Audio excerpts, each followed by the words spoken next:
Welcome back to WION World is One. You're watching Speed News with me, Vidur Kathuria. Let's get started.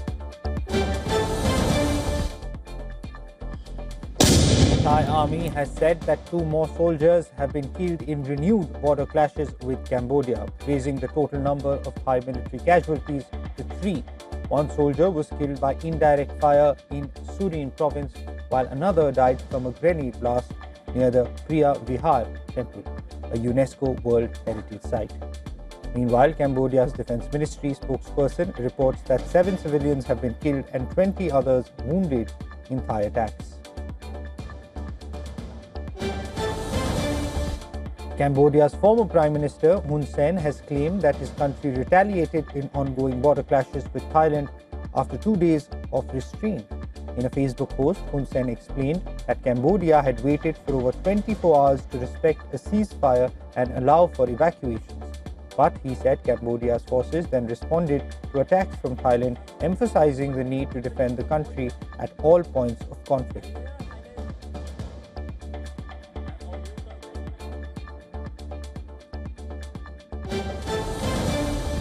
Russia has announced that its forces have taken full control of 2 settlements in the Donetsk and Zaporizhia regions, Chernihiv and Novodanilovka. Meanwhile, Ukraine reported conducting targeted strikes on key Russian military sites, including ammunition depots and air defense systems. Russian forces also hit 142 Ukrainian targets, focusing on energy, transportation, and military infrastructure on the front lines. Ukraine said it repelled 22 Russian attacks near Pokrovsk, with 87 clashes reported in total.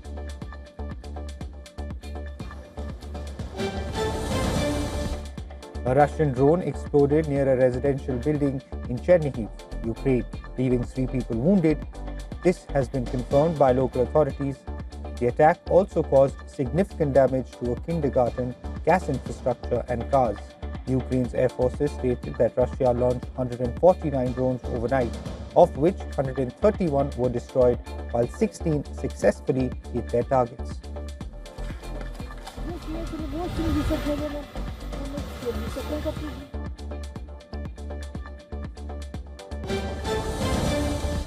Russian President Vladimir Putin has announced that his country will focus on strengthening the defense of the Collective Security Treaty Organization, or CSTO, as Russia prepares to take the rotating chair of the alliance.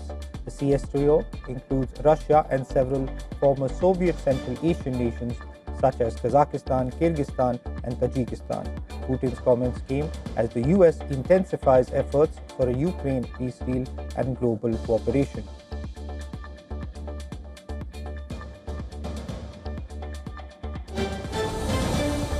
Ukrainian President Volodymyr Zelensky is receiving strong support from European allies as the US pushes for a proposal to end the nearly 4-year war with Russia. Zelensky first met with the leaders of Britain, France, and Germany in London before heading to Brussels for talks with the EU and NATO. He emphasized that Ukraine cannot give up territory in any peace deal with Russia. Zelensky remains firm on Ukraine's territorial integrity. The meeting follows criticism of a US proposal which European leaders have expressed concern over, especially its perceived favorability towards Russia.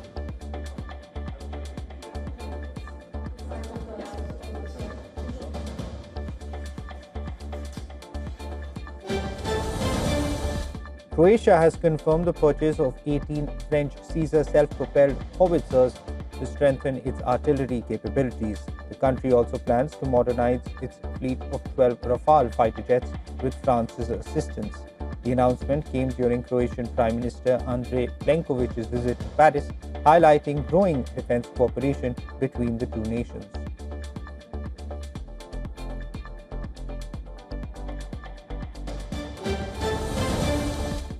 The Congolese president has accused Rwanda of violating its commitment to a US-brokered peace agreement, just days after both countries signed a deal aimed at ending the conflict in eastern Congo.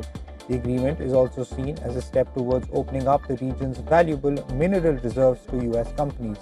While Rwanda has yet to respond, the Trump administration has said it is closely monitoring the situation. The peace deal was a key development in efforts to stabilize the region, rich in resources but plagued by ongoing tensions.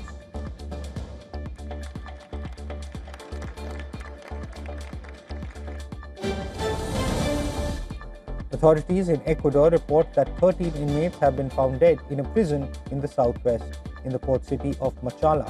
The bodies were discovered Sunday, and the state prison agency confirms autopsies are underway to determine the cause of death. This follows an explosion outside the facility, prompting police to investigate. The prison has seen repeated violence, with a deadly riot in November that left 31 inmates dead. President Daniel Noboa blames ongoing gang violence for the turmoil.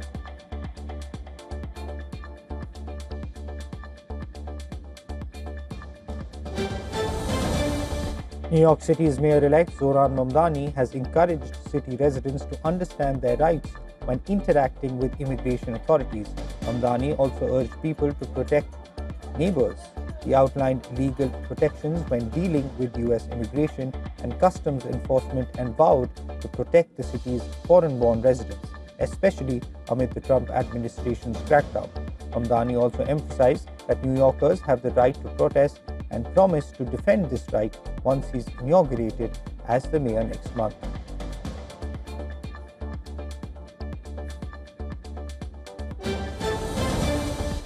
U.S. Health and Human Services Secretary Robert F. Kennedy and Transportation Secretary Sean Duffy made a statement at Reagan National Airport unveiling a new travel wellness initiative aimed at promoting healthier food, exercise options, and family-friendly amenities at airports and on airlines. In a show of commitment, the two officials demonstrated some pull-ups at the airport. The initiative is designed to improve the travel experience by encouraging healthier habits for passengers during their journeys.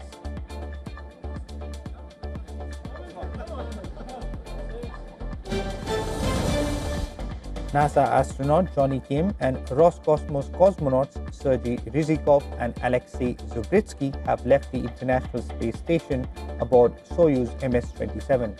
The trio undocked from the ISS after 245 days in orbit. During their mission, they orbited Earth over 3,900 times, covering nearly 104 million miles. Kim and Zubritsky are concluding their first ISS mission, while Rizikov wraps up his third. They are now en route to Kazakhstan for a parachute-assisted landing.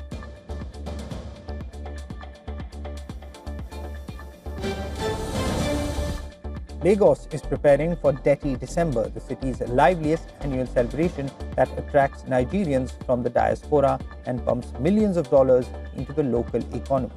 Hotel rooms sell out well ahead of time, with some families spending up to $9,000 on holiday deals. For major hotels, December brings in nearly 20% of their yearly earnings, and last year, the state generated more than $71 million overall, including $44 million from hotel revenue alone. The festivities are also drawing more tourists from the US and Europe, earning Detty December the nickname Africa's real summer. Nigerian government has rolled out 101 days in a Lagos cultural program ahead of the December peak.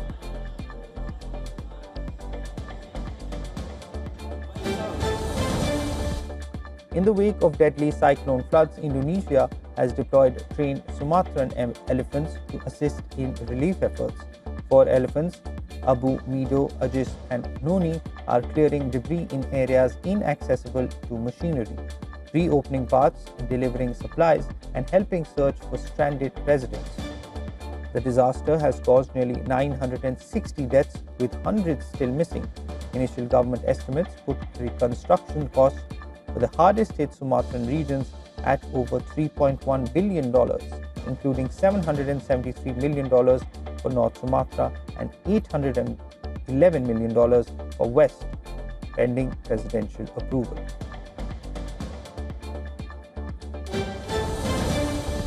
In India, the National Investigation Agency is conducting raids at 3 locations in South Kashmir in connection with the Delhi car blast case. The searches are being carried out based on information provided by the accused, Dr. Adil, who is accompanying the authorities during the operation.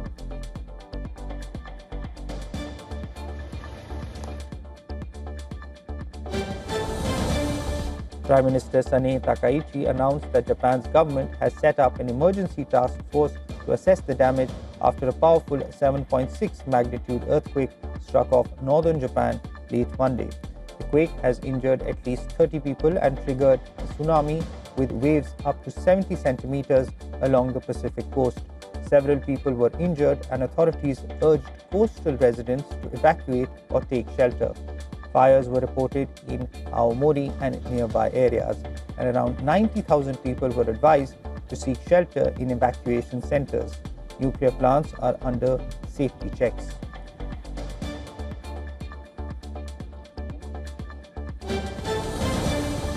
Montreal is bracing for a bitter cold wave as early December ushers in frigid temperatures.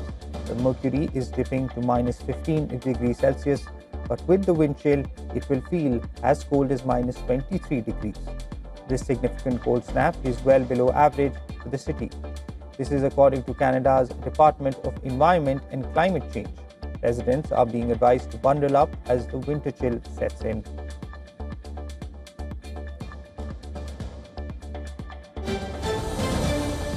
A social media platform has asked the US Patent and Trademark Office to cancel trademarks for Twitter, arguing that Elon Musk's X Corp has abandoned them. The Virginia-based startup, Operation Bluebird, said in a petition that it wants to use Twitter and tweet for a rival platform called Twitter.new, and has also filed a trademark application for Twitter. The petition was submitted by Stephen Coates, a former trademark lawyer at Twitter, who now serves as Operation Bluebird's general counsel. Musk bought Twitter in 2022 for $44 billion and rebranded it as X, a move Operation Bluebird says has eradicated the Twitter brand from products, services, and marketing. Musk said in 2023 that the company would bid adieu to the Twitter brand and gradually all the birds.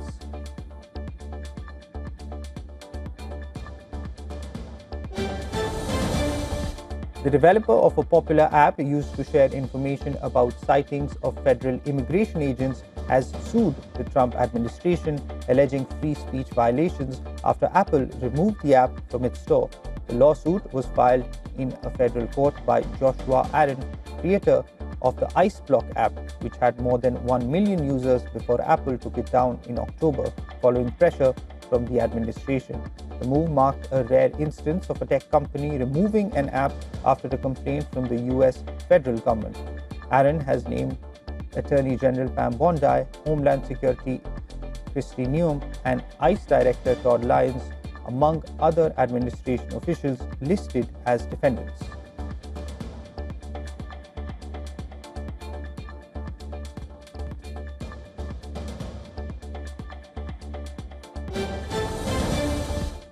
US President Donald Trump has said he will allow NVIDIA's H200 AI processors, the company's second-best chips, to be exported to China with a 25% fee on such sales. The move appears to end a debate in the US over whether to sell advanced AI chips to China or withhold exports to protect global leadership. But China has told companies not to use technology, leaving uncertainty over whether the decision will lead to new sales. Trump said he had informed Chinese President Xi Jinping about the export move and that Xi responded positively.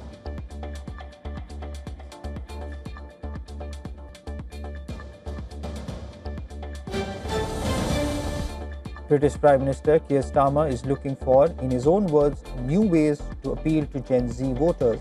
In a video posted on a brand new TikTok account, Starmer, accompanied by his wife, asks viewers to follow me as he turns on Christmas lights at their official residence. Recent polls have shown the PM's Labour Party's popularity trailing rivals like the Green Party and Reform UK when it comes to younger voters, with adult franchise potentially being extended to 16 and 17-year-olds before the next general election. Political parties in the UK are reaching out to this new segment of young voters that love TikTok. Ironically, the UK has banned the Chinese-owned video platform on all government devices used for official communications due to security concerns. Downing Street has clarified that the Prime Minister is using a personal device for TikTok.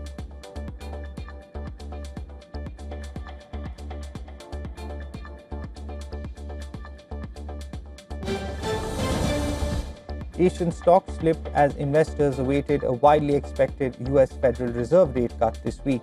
with markets focused on how many more may follow in 2026. Regional markets were subdued, the dollar steady and the yen calm after a strong Japan quake. Analysts expect a cautious Fed outlook and possible committee divisions as Powell's term nears its end. Chip stocks weakened after the president said Nvidia could export its H200 AI chips to China with a 25% fee.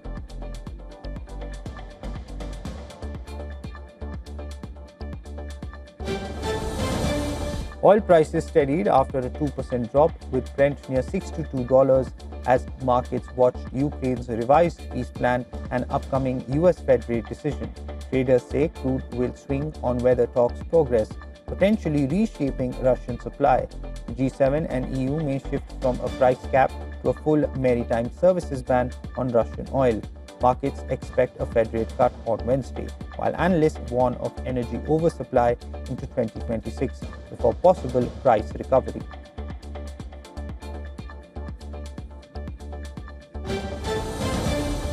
US President Donald Trump says the US will allow Nvidia to ship its H200 AI chips to approved customers in China under strict national security conditions, with a 25% payment going to the US.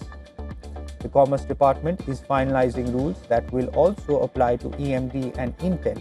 Trump said the policy reverses earlier restrictions that forced US firms to make degraded products, arguing the move will protect security, support jobs, and maintain America's AI lead.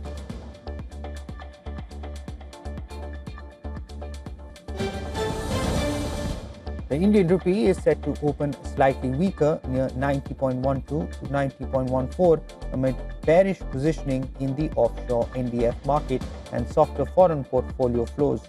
Rupee is Asia's worst performer this year and remains under pressure after hitting a record low of 90.42. Traders cite strong dollar demand offshore and limited RBI activity as drivers of the slide.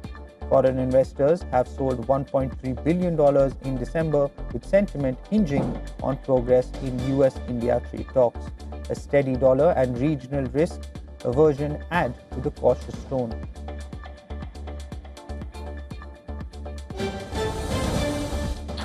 Manchester United have defeated Wolverhampton Wanderers 4-1 in the Premier League. United captain Bruno Fernandes scored a brace to consign Wolves to a 9th consecutive defeat across all competitions. With this win, Ruben Amorim's side have risen to 6th place in the league with 25 points from 15 matches. Meanwhile, Wolves have just 2 points from 15 games so far this campaign.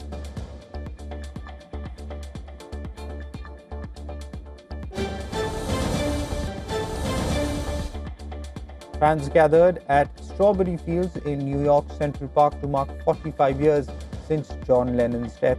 Lennon, born in Liverpool in 1940, formed the Quarrymen in 1956, later becoming a part of the Beatles with Paul McCartney and George Harrison, as well as Ringo Starr. The band went on to sell more than 1 billion records worldwide before disbanding in 1970. After the breakup, Lennon continued his acclaimed solo career.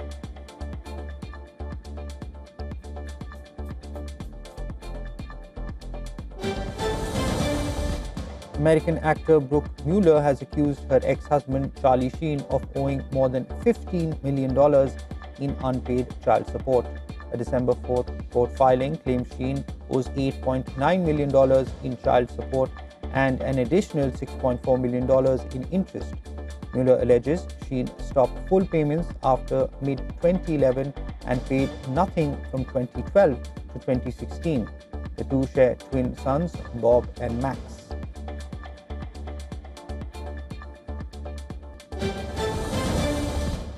Britain's Queen Camilla visited the set of the acclaimed show Rivals at the Bottle Yard Studios in Bristol. The 78-year-old royal toured the production, met the cast and crew, and learned how the show is supporting the Southwest's creative industries. Actors David Tennant, Alex Hassel, and Bella McLean were among those she met. The series is adapted from Jilly Cooper's 1988 novel.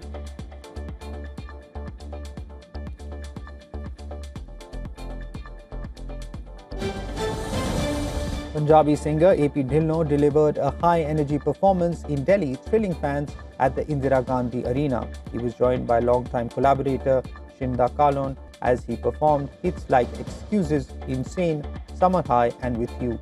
A major highlight of the event was a surprise appearance by singer Babbu Maan. The moment added cultural weight and excitement to the One of One India tour.